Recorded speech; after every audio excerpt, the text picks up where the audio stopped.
Macaulay ने भारतीय शिक्षा व्यवस्था का नाश किया।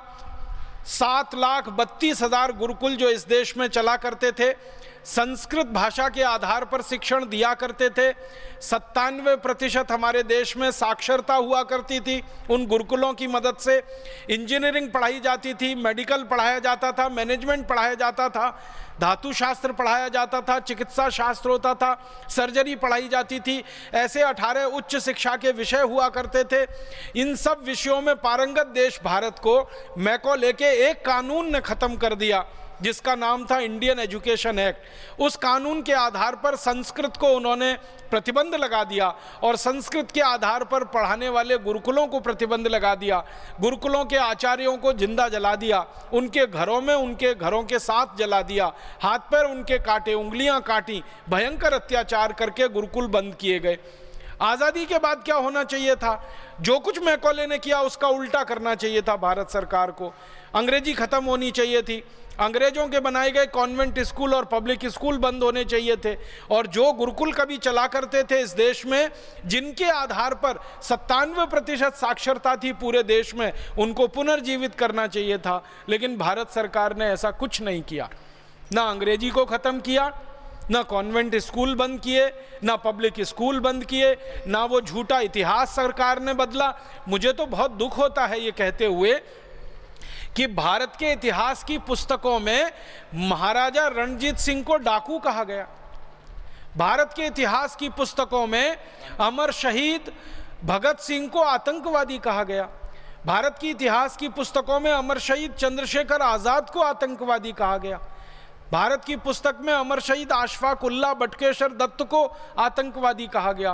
पंडित राम प्रसाद बिस्मिल को आतंकवादी बताया गया।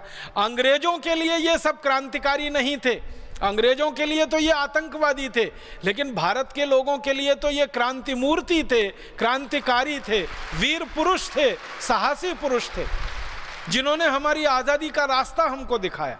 तो हमारे लिए तो वो वीर पुरुष हैं, हमारे लिए तो अनुकरणीय हैं, उनको हम आदर्श मानते हैं।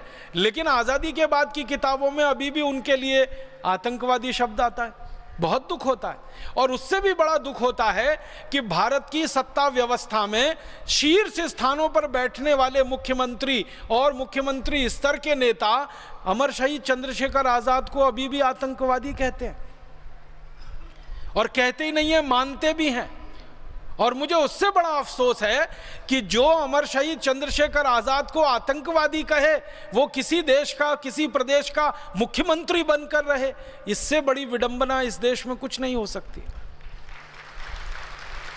हमें तो ये होना चाहिए कि अमर शहीद चंद्रशेखर आजाद को आतंकवादी कहने वाले का हर तरह से नामो निशान मिट जाए, ऐसा इस देश में प्रयास होना चाहिए, ऐसा अभियान चलना चाहिए, बनिस्बत इसके कि अमर शहीद चंद्रशेखर आजाद को आतंकवादी कहकर गाली देने वाला मुख्यमंत्री बन जाए किसी राज्य का, और मुख्यमंत्री बनकर लूट करे पूरे राज्य के संसाधनों की। शर्म है, अफसोस है इन सब विषयों पे। तो हुआ ये है इस देश में कि आज़ादी भौतिक रूप से हमको मिल गई, अंग्रेज हमारे यहाँ से चले गए, लेकिन अंग्रेजों के बच्चे इसी देश में छोड़ गए।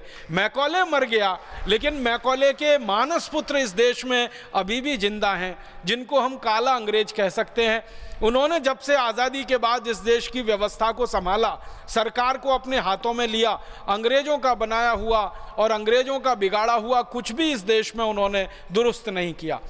हमारे देश में भाषा अंग्रेजी है, भूषा अंग्रेजी है, भोजन अंग्रेजी है, भजन अंग्रेजी है, भेषज अंग्रेजी है, कानून अंग्रेजी है, कृषि व्यवस्था अंग्रेजी है, अर्थव्यवस्था अंग्रेजी है, चिकित्सा व्यवस्था अंग्रेजी है। हर स्तर पर अंग्रेजियत अंग्रेजियत अंग्रेजियत छाई हुई है।